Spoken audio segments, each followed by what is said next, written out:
प्यारे बच्चों, आज हम लोग पढ़ेंगे जीवन की प्रक्रियाएं भाग 3 में श्वसन पार्ट। तो श्वसन वाला क्षेत्र है श्वसन और श्वसन की क्रिया विधि। आज हम लोग पूरा पढ़ेंगे कक्षा 10 के विज्ञान विषय में है। देखिए, समझते हैं सबसे पहले जो श्वसन होता है इसकी परिभाषा क्या है, क्योंकि बच्चे कंफ्यूज हो जाते हैं कि श्वसन की परिभाषा किसे कहनी चाहिए। अगर पूछा जाए बच्चों से अक्सर तो बच्चे ही कहते हैं कि सर श्वास को लेने तथा श्वास को छोड़ने की प्रक्रिया श्वसन कहलाती है। ऐसा नहीं होता। अगर इसकी परिभाषा करें बेटा तो इसकी परिभाषा कुछ अलग होती है। जो श्वसन की परिभाषा होती है, अगर हम परिभाषा यहाँ पर लिखें तो जो श्वसन की परिभाषा है ये कोशिकीय स्तर पर होती है। यहाँ पर ध्यान देने, जो श्वसन होता है वो कोशिकीय स्तर पर यहाँ पर होता है। यानी यहाँ पर क्या होता है कि जीवों में, जो भी जीव है उस जीवों में, लिख सकते हैं इसकी परिभाषा हम लिख दे रहे हैं कि जीवों में कोशिकीय स्तर पर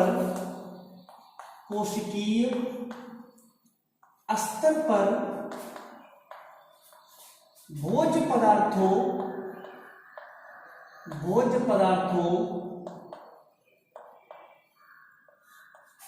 का ऑक्सीजन की उपस्थिति में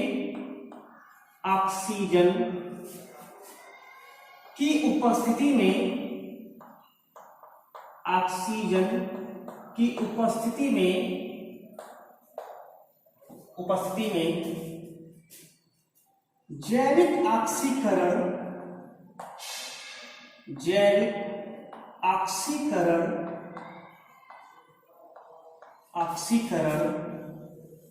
की प्रक्रिया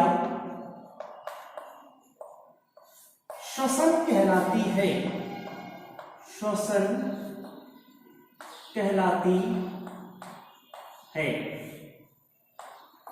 तो यहां पर समझ में आया कि श्वसन होता क्या है। हम इसकी परिभाषा देखें तो लिखा है कि जीवों में कोशिकीय स्तर पर, यहां पर छूट गया है, पर भोज्य पदार्थों का ऑक्सीजन की उपस्थिति में जैविक ऑक्सीकरण की प्रक्रिया श्वसन कहलाती है।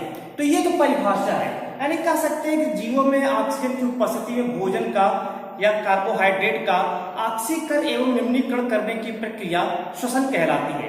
यह सदैव कोशिकीय स्तर पर होती है, जो श्वसन की प्रक्रिया होती है। ये जो सांस लेना और सांस छोड़ना है, ये श्वसन न होकर के श्वासोच्छ्वास की प्रक्रिया होती है। तो यहाँ पर हम लोग पढ़ने जा रहे हैं आज श्वसन। हालांकि इसमें हम इसी टॉपिक में हम लोग फिर बात करेंगे, श्वासोच्छ्वास पर ही बात यहाँ पर करेंगे। सबसे पहले बात करते हैं कि श्वसन की क्या रोल है हमारे शरीर में, श्वसन क्या इंपॉर्टेंस देता है हमारे बॉडी में। तो यहाँ पर एक पहला हेडिंग आता है कि श्वसन एवं ऊर्जा स्थानांतरण।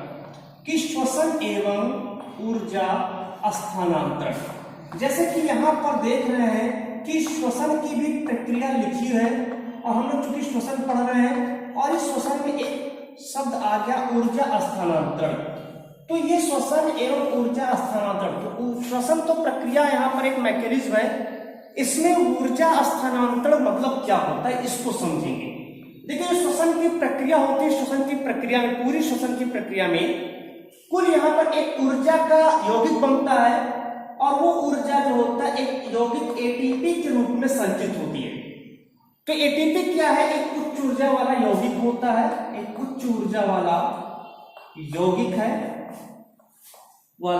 है, जिसके अंतर्गत क्या होगा कि यहाँ पर जो है एटीपी एक उच्च ऊर्जा वाला यौगिक है जिसमें एनर्जी उपस्थित है और जिसका निर्माण जो है वो श्वसन की प्रक्रिया में हो रही है। और यही एटीपी का स्थानांतरण होता है। ऊर्जा का स्थानांतरण किस रूप में हो रहा है? एटीपी के रूप में हो रहा है। और एटीपी क्या है? एक उच्च ऊर्जा वाला यौगिक है जो समस्त कोशिकाओं अथवा जीवों को ऊर्जा प्रदान करने का एक साधन रहता है। तो ये यहाँ पर ऊर्जा का स्थानांतरण होता है। हम इसको इस तरह से समझ सकते हैं कि ऊर्जा बनता कैसे, एटीपी बनता कैसे। तो एटीपी जो होता है एडेनोसिन ट्राइफॉस्फेट, इसमें 3 फॉस्फेट समूह होते हैं। एडेनोसिन से 3 फॉस्फेट समूह आकर के जुड़ता है और वो वहां पर एडेनोसिन ट्राइफॉस्फेट या एटीपी बनाते हैं। लेकिन बनता कैसे? जैसे सबसे पहले इसमें एडीपी होता है, एडेनोसिन डाइफॉस्फेट, इसके साथ आकर के एक इनऑर्गेनिक फॉस्फेट जुड़ता है और जब जुड़ता है तो यहाँ पर ऊर्जा का संचय होता है, प्लस ऊर्जा लिख रहे हैं। इसका मतलब यहाँ पर ऊर्जा का निर्माण हो रहा है और ये यहाँ से फिर जो एटीपी के रूप में परिवर्तित हो जाता है। तो ये यहाँ पर ऊर्जा बन रही है, लेकिन ऊर्जा जब हमारी कोशिकाओं तक जाती तो वहां पर खर्च होती है। तो खर्च कैसे होती है? जो एटीपी होता है, ये एटीपी में से ऊर्जा माइनस होती है, खर्च होती है। और कब होती है? जब एटीपी बदलता है एडीपी और इनऑर्गेनिक फॉस्फेट में ये अलग हो जाता है। तो इस तरह से यहां पर ऊर्जा देख रहे हैं कि इस प्रक्रिया में जब एटीपी बनता है तो ऊर्जा का निर्माण होता है, और जब एटीपी टूटता है तो ऊर्जा का यहाँ पर जो है मुक्त होती है। और ऊर्जा का उपयोग कोशिकाएं या जीव अपने विभिन्न कार्यों के लिए करते हैं। अभी हम लोग बात करते हैं, शब्द आता है दहन। बच्चे फिर कंफ्यूज हो जाते हैं कि सर दहन क्या है, श्वसन क्या है। इन दोनों की प्रक्रिया समझ लेते हैं, अंतर ही समझ लेते हैं कि श्वसन एवं दहन में क्या अंतर है। अगर कोई कह दे कि श्वसन एवं दहन में अंतर क्या है, तो इस चीज को भी यहां पर समझ सकते हैं। तो हम पहले श्वसन एवं दहन में अंतर भी पढ़ ले रहे हैं, ठीक है। यहां पर ध्यान देंगे, श्वसन एवं दहन में अंतर लिखेंगे। मैं यहां पर लिख भी रहा हूं और समझा भी रहा हूं। तो श्वसन और दूसरा है यहां पर दहन। यहां पर हमने दो कॉलम बना लिया, ध्यान से देखेंगे। यहां पर हमने दो कॉलम बना लिया। देखिए एक एक करके यहां पर टॉपिक को समझेंगे, श्वसन की प्रक्रिया है क्या। देखिए श्वसन जो होता है यह सभी जीवों में होता है। श्वसन की प्रक्रिया कहां होती है? समस्त जीवों में होती है। श्वसन की प्रक्रिया समस्त जीवों में होती है, लिख सकते हैं यहां पर, समस्त जीवों में संपन्न होती है,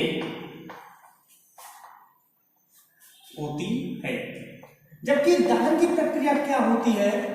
दहन भौतिक वातावरण में होता है। ध्यान रखिए, दहन कहां होता है? या भौतिक वातावरण में होता है। तो पहला अंतर बच्चों समझ में आ गया होगा, भौतिक वातावरण में होता है। हमें लगता है कोई समस्या नहीं कि पहले अंतर में इतना क्लियर होगा कि श्वसन कहाँ है? कोशिका में होता है। कोशिका कहाँ है? जीव का एक इकाई है। तो श्वसन की प्रक्रिया जीवों में संपन्न होती है, जबकि दहन की प्रक्रिया भौतिक वातावरण में संपन्न होती है। जो श्वसन की प्रक्रिया होती है, इस श्वसन की प्रक्रिया में जो ऊर्जा होती है, ऊर्जा विभिन्न पदों में मुक्त होती है। ऊर्जा विभिन्न पदों में मुक्त होती है। तो ये भी चीज यहां पर समझ में आ गया कि ऊर्जा यहां पर जो विभिन्न पदों में या कई पदों में मुक्त होती है। किंतु अगर दहन की बात करें तो दहन में क्या होता है? जो ऊर्जा होता है, ये ऊर्जा ऊष्मा एवं प्रकाश के रूप में मुक्त होती है। अर्थात यहां पर क्या हो रहा है कि ऊर्जा नहीं बन रहा है, ये तुरंत जो ऊर्जा होती है वो ऊष्मा और प्रकाश के रूप में मुक्त होता है। तो ये मुक्त हो जाता है। तो यहां पर जो प्रक्रिया है इसमें कोई भी ऊर्जा का निर्माण नहीं होता है। इसके अलावा अगर श्वसन में कहें तो श्वसन में जो ऊर्जा होती है, ऊर्जा का संचय, क्योंकि यहां पर ऊर्जा संचित होती है तो लिख सकते हैं कि ऊर्जा का संचय एटीपी के रूप में होता है। जबकि वहां पर क्या है? ऊर्जा का संचय ही नहीं होता है, तो एटीपी की बात ही यहां पर नहीं करते हैं, ठीक है। तो यहां पर क्या है? ऊर्जा का संचय नहीं होता, ऊर्जा का संचय नहीं होता। तो इस तरह से दहन की प्रक्रिया क्या है? जैसे कहीं आग लग गई हो, आग लगने पर वहां पर जो ऊष्मा निकल रहा है वो भी ऊर्जा का ही एक रूप है, किंतु वो इस रूप में निकल रहा है कि वह कहीं संचित नहीं हो रही है और वो सीधे एटमॉस्फेयर में रिलीज हो जा रही है। चौथा एक और पॉइंट इसमें देख लेते हैं कि इसमें विभिन्न एंजाइम की सहायता से पूरी प्रक्रिया होती है। यानी कह सकते हैं कि पूरी प्रक्रिया विभिन्न एंजाइम द्वारा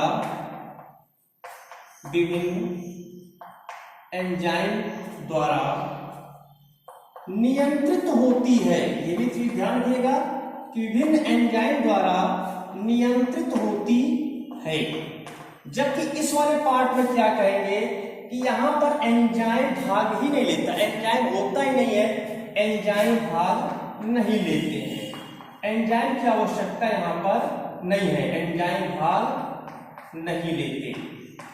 तो इस तरह से यहाँ पर समझ में आ गया कि श्वसन और दहन में क्या अंतर है। अब श्वसन की प्रक्रिया भी समझ लें, श्वसन उसकी स्तर पर होता है, ऐसे याद रखिएगा, जबकि दहन जो होता है वो भौतिक वातावरण से आग लग जाना, तो वो वहां पर दहन है। अब इन दोनों की प्रक्रियाओं को अगर चाहेंगे तो आसानी से इसको जो है बना करके भी लिखा जा सकता है, श्वसन एवं दहन में अंतर यहाँ पर ले सकते हैं।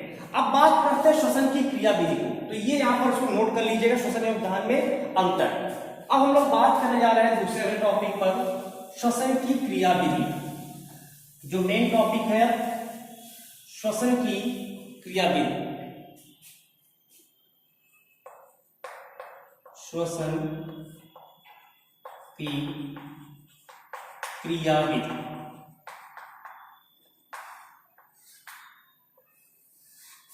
देखिए श्वसन की क्रिया विधि की अगर हम लोग बात करें तो श्वसन में दो प्रकार की क्रियाएं होती है, एक बाह्य श्वसन होता है और दूसरा आंतरिक श्वसन की होता है। देखिए यहां पर समझेंगे कि दो जो है, एक तो है बाह्य श्वसन, इसको डिटेल में भी पढ़ेंगे, लेकिन पहले इसके बारे में समझ लें कि इसमें होता क्या है बाह्य श्वसन, और दूसरा होता है आंतरिक श्वसन, इसे हम लोग अंतः श्वसन भी कह सकते हैं। तो दो प्रक्रिया है इसमें, एक होता है बाह्य श्वसन और दूसरा होता है यहाँ पर आंतरिक श्वसन, जिसे हम लोग अंतः श्वसन के नाम से भी जानते हैं। बाह्य श्वसन में क्या होता है कि जो वायुमंडलीय O2 होता है, वायुमंडलीय ऑक्सीजन, ध्यान देंगे, जो वायुमंडलीय ऑक्सीजन होता है ये कहां पर आता है, ये आता है हमारे कोशिकाओं में या फेफड़ों तक पहुंचता है, या कह सकते हैं कि वायुमंडलीय जो O2 होता है ये पहुंचता है कोशिकाओं में। तो ये वायुमंडलीय O2 कहां पर आता है, कोशिकाओं में आता है। तो इस प्रक्रिया को हम लोग कहते हैं बाह्य श्वसन, क्योंकि ये यहां पर आ रहा है। दूसरा क्या है यहाँ पर जो है, इस पूरी प्रक्रिया में बाह्य श्वसन और आंतरिक श्वसन की यहाँ पर बात करें कि यहाँ कंफ्यूज मत होइएगा बच्चों कि बाह्य श्वसन क्या है, ये वायुमंडलीय O2 कोशिकाओं तक पहुंचना ही बाह्य श्वसन है। आंतरिक श्वसन में क्या होता है कि अब ये जो कोशिकाओं में O2 पहुंचा है ये ग्लूकोज का जारण करेगा, इस चीज को ध्यान देना बच्चों, कंफ्यूज मत होना कि बाह्य श्वसन ये समझो कि जो निकालते हैं उसको हम निःश्वसन कहते हैं, ठीक है, ध्यान रखिएगा। हम बाह्य श्वसन की बात कर रहे हैं यहाँ पर, हम अभी श्वासोच्छ्वास नहीं पढ़ रहे हैं, तो मैं अभी केवल बाह्य श्वसन और आंतरिक श्वसन की मैं बात कर रहा हूं। यहाँ पर श्वासोच्छ्वास बाह्य श्वसन का एक भाग होता है, लेकिन हम यहाँ पर अभी केवल बाह्य श्वसन पढ़ रहे हैं। उस पूरी प्रक्रिया में क्या होगा कि वायुमंडलीय O2 आएगा और कोशिकाओं में वो O2 पहुंचेगा, फिर वहां से CO2 निकलेगा, वही प्रक्रिया है, बाह्य श्वसन का ये एक भाग है। यानी कि वायुमंडलीय O2 ग्रहण करेगा कोशिकाओं द्वारा और कोशिकाओं से फिर CO2 रिलीज हो जाएगा। इस तरह से हम कह सकते हैं कि CO2 मुक्त होगा, कहां पर, वायुमंडल। तो ये तो बाह्य श्वसन, लेकिन आंतरिक श्वसन क्या है, आंतरिक श्वसन ये जो परिभाषा लिखे हैं ये आंतरिक श्वसन ही है, यानी कोशिकीय स्तर पर यहां पर प्रक्रिया होगी। तो क्या होगी यहां पर कि इसमें ग्लूकोज का जो ग्लूकोज होगा, ग्लूकोज का ऑक्सीकरण निम्नीकरण होगा, ऑक्सीकरण निम्नीकरण होगा। यहां पर और चीज ध्यान देना बच्चों कि ऑक्सीकरण निम्नीकरण का मतलब हो गया ऑक्सीजन की उपस्थिति में ग्लूकोज को तोड़ना, ठीक है, ऑक्सीजन की उपस्थिति में ग्लूकोज जो कार्बोहाइड्रेट है उस कार्बोहाइड्रेट का विखंडन करना, विघटन करना ही ग्लूकोज का ऑक्सीकरण निम्नीकरण कहलाता है। तो ये प्रक्रिया कहां पर होगी, ये प्रक्रिया होगी कोशिकाओं के अंदर होगी, यहां ध्यान रखिए कोशिकाओं में होगी। जब कोशिकाओं में होगी तो इससे मुक्त क्या होगा, यही जो CO2 है, यही CO2 और इसके साथ में H2O यहां पर बनेगा। तो ये प्रक्रिया जो होती है इसको लोग आंतरिक श्वसन कहते हैं, ऊपर वाली प्रक्रिया को बाह्य श्वसन कहा जाता है, ठीक है। इसको हम इस तरह से भी समझ सकते हैं कि पूरी प्रक्रिया C6H12O6 plus O2 gives CO2 plus H2O plus energy. देखिए यहां पर एनर्जी हम लिख के आप लिख सकते हैं डायरेक्ट 38 ATP यहां पर बनेगा। अभी लास्ट में इसको समझाएंगे कहां पर 38 ATP बनता है, बैलेंस कर लेते हैं। ये यहां पर जो है ये यहां पर हो गया। तो ये पूरी प्रक्रिया है श्वसन की प्रक्रिया। श्वसन की जो प्रक्रिया होती है, ध्यान रखना बेटा, ये एक कैटाबॉलिक प्रोसेस होता है या एक अपचय अभिक्रिया होती है। मैं पहले पार्ट में इसके पूरा उपापचय के बारे में लिख चुका हूं, अपचय और उपचय के बारे में। तो यह एक अपचय प्रक्रिया, वहां पर मैंने इसका एग्जाम्पल भी दिया था। तो ये जो है यहाँ पर था। बात करते हैं बाह्य श्वसन की, हेडिंग में डालते हैं यहाँ पर बाह्य श्वसन। देखिए बाह्य श्वसन में अब कौन कौन सी प्रक्रिया होती है, इस चीज को यहाँ पर ध्यान से पढ़ेंगे। सबसे पहली प्रक्रिया पढ़ेंगे श्वासोच्छ्वास। सबसे पहली प्रक्रिया यहाँ पर पढ़ा जाए श्वासोच्छ्वास। देखिए श्वासोच्छ्वास होता क्या है, इसको जो इंग्लिश में ब्रीदिंग कहते हैं। यही बच्चे कंफ्यूज होते हैं। बच्चों से अगर पूछा जाता है कि बेटा बताओ श्वसन की परिभाषा क्या है, तो बच्चे बता देते हैं श्वसन मतलब क्या होता है, श्वास को अंदर लेना छोड़ना, श्वास को श्वसन है। क्योंकि ऐसा नहीं है, वो श्वसन नहीं है, वो श्वासोच्छ्वास बताते हैं आप लोग। तो ये श्वासोच्छ्वास वही चीज है कि वायुमंडलीय O2 को ग्रहण करना फेफड़ों के द्वारा तथा फेफड़ों से जो CO2 है उस CO2 को वायुमंडल में मुक्त करने की प्रक्रिया जो है श्वासोच्छ्वास या ब्रीदिंग कहलाती है। जो श्वासोच्छ्वास की प्रक्रिया होती है इसमें दो चरणों में पूर्ण होती है। एक होता है इसमें जो है निःश्वसन होता है, अब ध्यान देना, इसको निःश्वसन होता है। इसको इंग्लिश में कहते हैं इंस्पायरेशन। इंस्पायरेशन कहते हैं निःश्वसन। इसको इससे इंग्लिश में भी लिख दे रहे हैं, कंफ्यूज मत होइएगा, अभी जब लिखूंगा दूसरा वाला पार्ट। निःश्वसन, निःश्वसन का मतलब होता है कि जब हम जो है वायुमंडलीय O2 को ग्रहण करते हैं अपने फेफड़ों में, यानी कि जब हम श्वास की प्रक्रिया करते हैं, जब सांस को खींचते हैं अंदर की ओर, तो उसमें जो ऑक्सीजन होता है उस वायु के द्वारा, उस वायु के ऑक्सीजन हमारी नासिका से होते हुए ये पहुंचता है जो है ग्रसनी नेजोफेरिंक्स से होते हुए हमारे विंड पाइप में पहुंचता है, विंड पाइप से पहुंचता है। वहां पर जो है जो एल्वेओल क्या नाम है ब्रोंकाई होता है, ब्रोंकाई का लगभग 23 से 24 बार शाखान्वयन होता है, फिर वो अंदर पहुंचता है एल्वेओलाई तक। उस एल्वेओलाई तक पहुंचता है, वहां पर O2 एंड CO2 का जो वहां पर एक्सचेंज होता है, इसको लोग गैसीय विनिमय कहेंगे, अभी अगला पॉइंट उसका भी आएगा।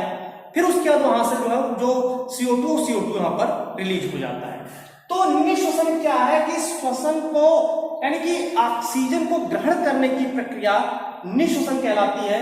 जबकि दूसरा जो होता है, एक अगला होता है निःश्वसन। निःश्वसन बच्चे आप ध्यान से देखेंगे, निः मैंने शब्द लिखा है तो दोनों में अंतर है। ये एक्सपायरेशन है, एक्सपायरेशन।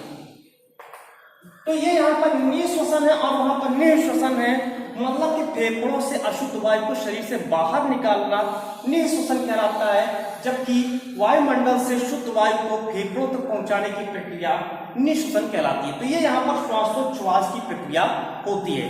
दूसरी प्रक्रिया है इसमें गैसीय विनिमय।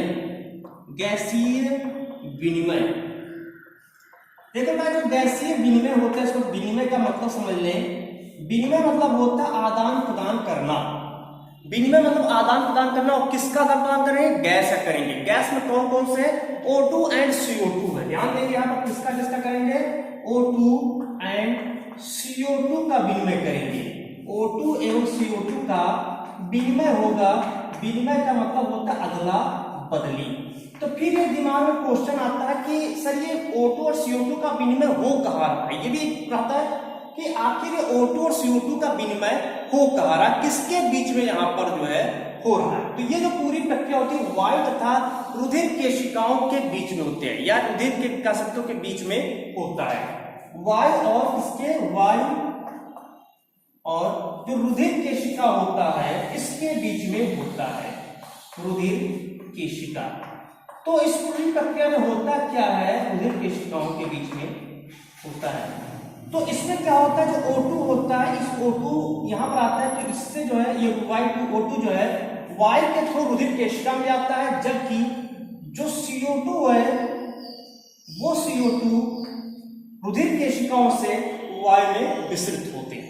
सामान्य सा एक विसरण सी प्रक्रिया होती है, इसको सूर्य में श्वासोच्छ्वास पढ़ते हैं, ये एक सामान्य विसरण की प्रक्रिया। यहाँ पर विसरण शब्द में यूज करो, विसरण। विसरण और परासरण जो शब्द होता है इसके अंतर होता है बेटा। विसरण का मतलब होता है फैलना। जैसे मान लेते हैं आप एक अगरबत्ती को यहीं पर कहीं जला दीजिए तो उसका धुआं इस पूरे कमरे में फैल जाएगा, वो विसरण है। जल को कहीं पर गिरा दो और फैल जाए, वो विसरण है, कह सकते हैं वहां पर जो है हम लोग कि अधिक सांद्रता से कम सांद्रता की ओर अणुओं का गमन करना विसरण कहलाता है। देखिए परासरण अलग है बेटा। परासरण क्या होता है कि परासरण में केवल विलायक के अणुओं का गमन होता है, तो उसको परिभाषा कर सकते हैं कि कम सांद्रता से अधिक सांद्रता की ओर जल या विलायक के अणुओं का गमन करना परासरण कहलाता है। तो ये चीज यहाँ पर ध्यान देंगे बेटा। विसरण होता है जो श्वासोच्छ्वास की प्रक्रिया है, ये एक साधारण सी विसरण की प्रक्रिया, सामान्य विसरण है। और इस सामान्य विसरण की प्रक्रिया में गैसीय विनिमय होता है। गैसीय विनिमय में होता है जब O2 हम लोग लेते तो O2 जाता है वायु कूपिका में। वायु कूपिका में उपस्थित होता है बेटा रुधिर केशिका। इस रुधिर केशिका शब्द मैंने लिखा कोशिका नहीं है, विधान लिखिएगा ब्लड कैपिलरी जिसको इंग्लिश में कहते हैं। रुधिर केशिका होता है, कहां होता है? वायु कूपिका में होता है। चलिए लिख देते हैं यहीं पर, ये कहां पर होता है? वायु कूपिका में होता है, वायु कूपिका। कभी कभी बच्चे कंफ्यूज होते हैं, सर वायु कूपिका हमारे फेफड़े में कितनी पाई जाती है? तो एक फेफड़े में 15 लाख तक वायु कूपिका पाई जाती है, इस बात को ध्यान रखिएगा। इसको इंग्लिश में एल्वेओलाई कहते हैं। तो ये जो O2 है, जो O2 वायु के द्वारा रुधिर केशिका में आता है और ये आकर के फिर उसके हीमोग्लोबिन से जुड़ेगा, उसकी भी बात करेंगे। और इसके अलावा रुधिर केशिका जो CO2 है, वो CO2 निकल करके एक्सपायरेशन के द्वारा वायु में फिर से विसर्जित हो जाती है। तो इस रुधिर केशिकाओं के अंदर जो O2 और CO2 का एक्सचेंज हो रहा है, उसी को हम लोग नाम देते हैं गैसीय विनिमय। उसको नाम देते हैं वहां पर क्या? गैसीय विनिमय।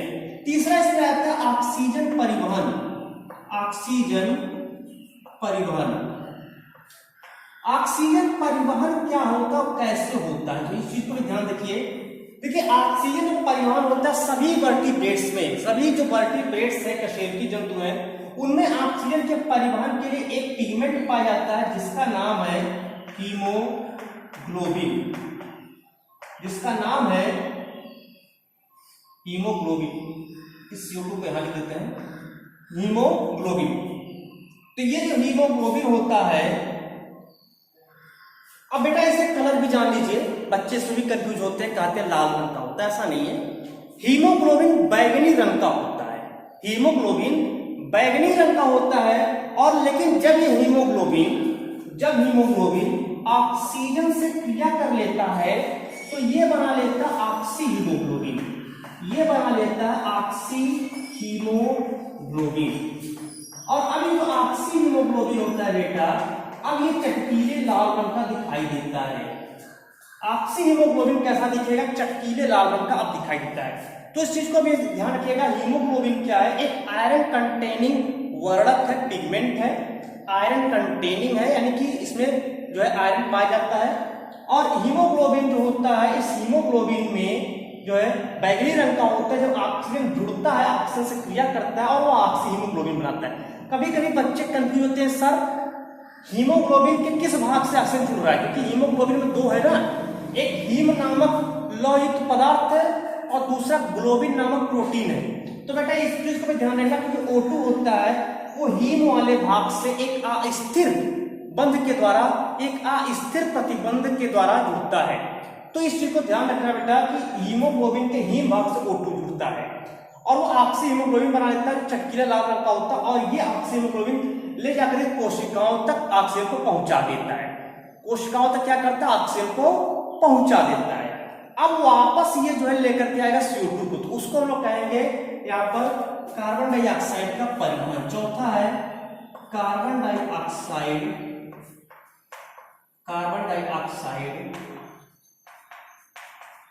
का परिवहन।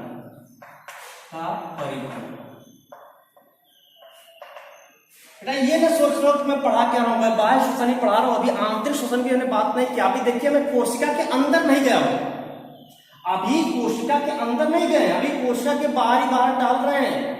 तो इस चीज को ध्यान देना है, कार्बन डाइऑक्साइड का परिवहन। अब यहाँ पर देखिए O2 का तो परिवहन हीमोग्लोबिन ने कर लिया, फिर सर CO2 कैसे परिवहन होता है? तो इस चीज को ध्यान रखें, 3 मेथड से चलता है। CO2 का जो परिवहन होता है, इसका 7% जो भाग होता है, 7% होता है, ये प्लाज्मा जल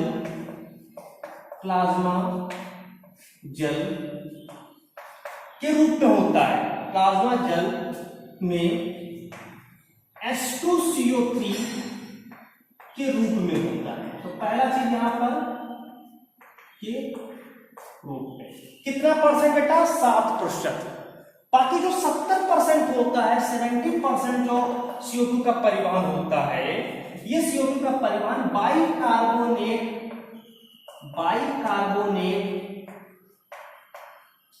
आयन के रूप में होता है। ये भी ध्यान रखिए, बाइकार्बोनेट आयन के रूप में होता है।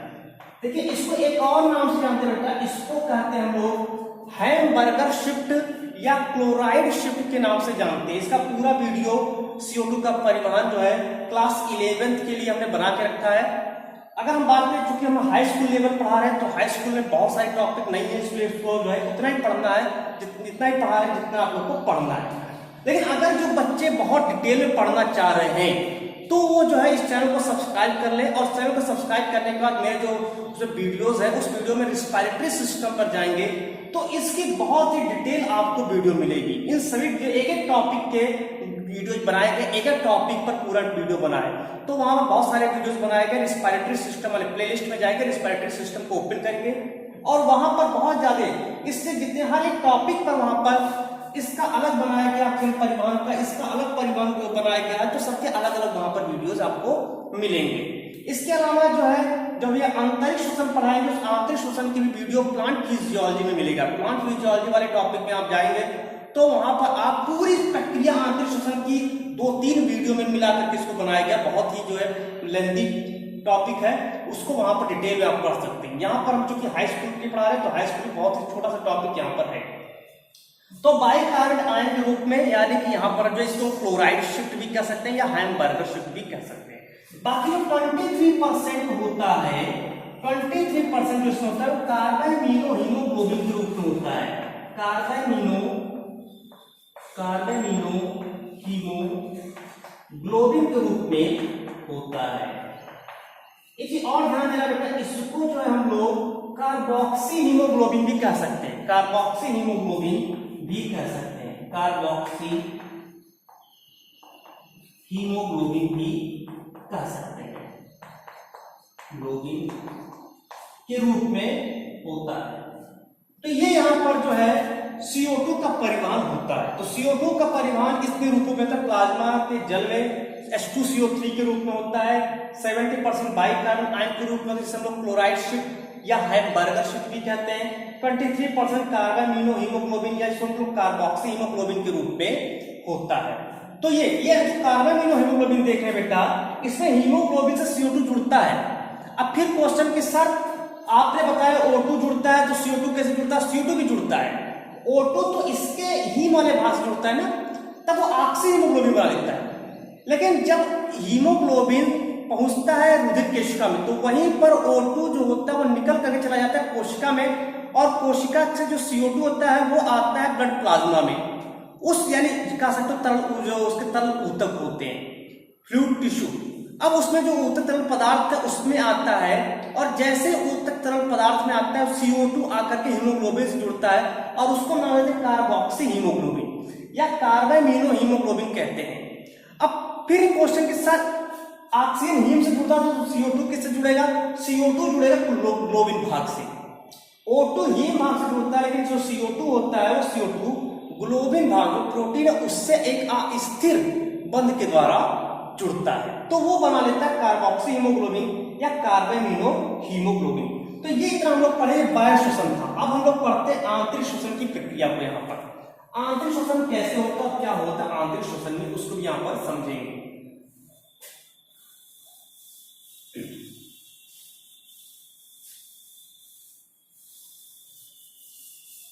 तो आंतरिक श्वसन पर आते हैं।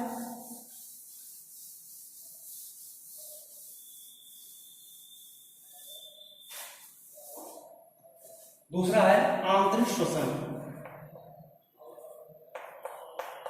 आंतरिक श्वसन, आंतरिक श्वसन जो होता है ये भी ध्यान रखिएगा, ये कोशिकीय स्तर पर होता है। इस चीज को ध्यान में हमेशा रखिएगा। आंतरिक श्वसन कहां होता है? कोशिकीय स्तर पर होता है। मतलब कि कह सकते हो कि कहां पर हो रहा है? कोशिका के अंदर होता है। ये जो आंतरिक श्वसन होता है इसमें दो प्रक्रियाएं भाग लेती है। इसी जो पूरी प्रक्रिया यहीं पर ऊर्जा बनती है, जो एटीपी ऊर्जा बनती है यहीं पर बनती है। और आंतरिक श्वसन की प्रक्रिया जो होती है वो दो जगह पर होती है, एक तो कोशिका द्रव्य में होती है, दूसरी माइटोकॉन्ड्रिया के अंदर होती है। कहाँ कहाँ होती है? कोशिका द्रव्य में और माइटोकॉन्ड्रिया। माइटोकॉन्ड्रिया का जो टॉपिक वो आप लोग पढ़ चुके होंगे क्लास 9th में। फिर भी अगर आपको माइटोकॉन्ड्रिया का डिटेल पढ़ना है तो वो भी जो है हमारे इस वीडियो, हमारे इस चैनल पर, यूट्यूब चैनल पर उपस्थित है, उसको जाकर के वहां से आप लोग भी पढ़ सकते हैं। तो इस चीज को यहाँ पर ध्यान में, आंतरिक श्वसन कोशिकीय स्तर पर होता है। इसमें पहला एक होता है ग्लाइकोलिसिस। ग्लाइकोलिसिस, जो ग्लाइकोलिसिस की प्रक्रिया होती है इसे एम्बेडेन मेयरहाफ पार्नस पाथवे भी कहते हैं, EMP पाथवे, एम्बेडेन मेयरहाफ पार्नस पाथवे। क्यों कहते हैं? क्योंकि तीन वैज्ञानिक थे, एम्बेडेन, मेयरहाफ एंड पार्नस। इन तीनों ने इसकी खोज की थी, इसलिए इसको जो है EMP पाथवे के नाम से जानते हैं। इसको एनाएरोबिक रिस्पिरेशन भी कहते हैं, अनाक्षी श्वसन भी कहते हैं। इसको हम कह सकते हैं अनाक्षी श्वसन, अनाक्षी श्वसन। क्योंकि ये जो प्रक्रिया होती है इस पूरी प्रक्रिया में ऑक्सीजन उपस्थित भी हो सकता है और अनुपस्थित भी हो सकता है। यानी जरूरी नहीं कि ऑक्सीजन उपस्थित हो, तो जो ऑक्सीजन है वो ऑक्सीजन उपस्थित भी हो सकता है या अनुपस्थित हो सकता है। यानी यह पूरी प्रक्रिया ऑक्सीजन की उपस्थिति में भी होती है और अनुपस्थिति में भी होती है। इस पूरी प्रक्रिया में होता क्या है कि जो ग्लूकोज होता है, जो ग्लूकोज होता है ये लगभग 10 चरणों में, ध्यान रखिए 10 चरणों में ग्लाइकोलिसिस की प्रक्रिया, मैंने कहा कि बहुत डिटेल में जिसको पढ़ना है वो मेरे जो है इसी YouTube चैनल पर ये उपलब्ध है। ग्लाइकोलिसिस पूरी जो है डिटेल में पढ़ाया गया है। तो जो ग्लूकोज होता है, इस ग्लूकोज का अब ग्लाइकोलिसिस होता है और कहां पर होता है बेटा? ये कोशिका द्रव्य में होता है। कहां पर होता है? कोशिका द्रव्य में होता है। और इसके द्वारा यहां पर पाइरुविक अम्ल बनता है, पाइरुविक अम्ल बनता है। लेकिन कितने अणु बनते हैं पाइरुविक अम्ल के? तो ये यहां पर 2 अणु बनता है पाइरुविक अम्ल के। तो ग्लूकोज का एक अणु जो होता है, एक ग्लूकोज के अणु से कोशिका द्रव्य में 2 पाइरुविक अम्ल बनता है और इसके साथ में प्लस यहां पर जो है कुल 10 एटीपी बनता है। लेकिन इसमें से 2 एटीपी का यूज हो जाता है, उपयोग हो जाता है, और यानी कि नेट यहां पर जो है 8 एटीपी का नेट बेनिफिट होता है। डायरेक्ट, लेकिन अगर हम बात करें डायरेक्ट एटीपी, केवल 2 एटीपी डायरेक्ट बनता है, 6 एटीपी ईटीएस के थ्रू यहां पर बनते हैं। ठीक है, यानी डायरेक्ट 4 बनेगा जिसमें से 2 माइनस हो जाएगा, 2 बचा, और 6 एटीपी ईटीएस पर बनता है। तो टोटल यहां पर 8 एटीपी बनता है। दूसरी प्रक्रिया इसमें होती है एसिटिल कोएंजाइम ए का निर्माण। एसिटिल कोएंजाइम ए का निर्माण। अब देखिए ये कहां पर होता है एसिटिल कोएंजाइम ए का निर्माण? अब ये पाइरुविक अम्ल बना है, ये पाइरुविक अम्ल प्रवेश करता है माइटोकॉन्ड्रिया की झिल्ली में। यानी माइटोकॉन्ड्रिया में से प्रवेश किया उसकी सबसे पहले झिल्ली में, तो ये यहां पर माइटोकॉन्ड्रिया में प्रवेश कर रहा है। तो माइटोकॉन्ड्रिया की झिल्ली में, तो ये यहां पर जो है माइटोकॉन्ड्रिया की झिल्ली में एसिटिल कोएंजाइम ए का निर्माण होता है। और इस प्रक्रिया में ये यहां पर जो कुल जो है ईटीएस के थ्रू 6 एटीपी बनता है। ईटीएस के थ्रू 6 एटीपी बनता है 2 पाइरुविक अम्ल के द्वारा। एक पाइरुविक अम्ल की मैं बात नहीं कर रहा हूं, मैं यहाँ पर दोनों कि 2 बना, दोनों पाइरुविक अम्ल की बात कर रहा हूं। तो एक पाइरुविक अम्ल से 3 एटीपी और 3 दूना 6 एटीपी। तो 2 पाइरुविक अम्ल किसके थ्रू बनेगा? ईटीएस के थ्रू बनेगा, इलेक्ट्रॉन ट्रांसपोर्ट सिस्टम के थ्रू बनेगा। खैर उतना तुम्हें नहीं जानना है। यहां पर क्या है, 8 एटीपी यहां बना और ये यहां पर बन गया। इसका तीसरा इसमें आता है क्रेब्स चक्र। क्रेब्स चक्र, ये जो क्रेब्स चक्र होता है इसे हम लोग टीसीए चक्र के नाम से भी जानते हैं। टीसीए चक्र इसलिए कहते हैं क्योंकि इसमें ट्राई कार्बोक्सिलिक एसिड साइकिल है। लेकिन हम देखते हैं जो टीसीए साइकिल कह देंगे, इस चीज को ध्यान रखना, अगर टीसीए कह रहे हैं तो उसमें फिर ये एसिटिल कोएंजाइम ए इसी के अंतर्गत आ जाएगा। अगर टीसीए कहेंगे तो ये दोनों एक हो जाएगा। ठीक है, क्रेब्स चक्र नाम क्यों रखा गया? क्रेब्स खोज करता थे हैंस क्रेब्स, जिन्होंने इसे खोजा था, उन्हीं के नाम पर क्रेब्स चक्र। इसको लोग ऑक्सी श्वसन भी कहते हैं। ऑक्सी श्वसन कहते हैं क्योंकि यहां पर ऑक्सीजन की उपस्थिति में पूरी प्रक्रिया होती है। कहां पर होती है? तो माइटोकॉन्ड्रिया के मैट्रिक्स में होती है। कहां पर होती है? माइटोकॉन्ड्रिया के मैट्रिक्स भाग में होती है। तो माइटोकॉन्ड्रिया के मैट्रिक्स भाग में ये पूरी प्रक्रिया होती है। अब इससे कुल यहां पर जो है 24 एटीपी बनता है। तो कुल यहां पर 24 एटीपी बनता है। तो हम यहां पर देख रहे हैं कि एटीपी के अगर निर्माण की बात करें, तो एटीपी के निर्माण की अगर बात करें तो यहां पर हम देख सकते हैं कि कुल कितने एटीपी का नेट बेनिफिट हुआ, नेट एटीपी।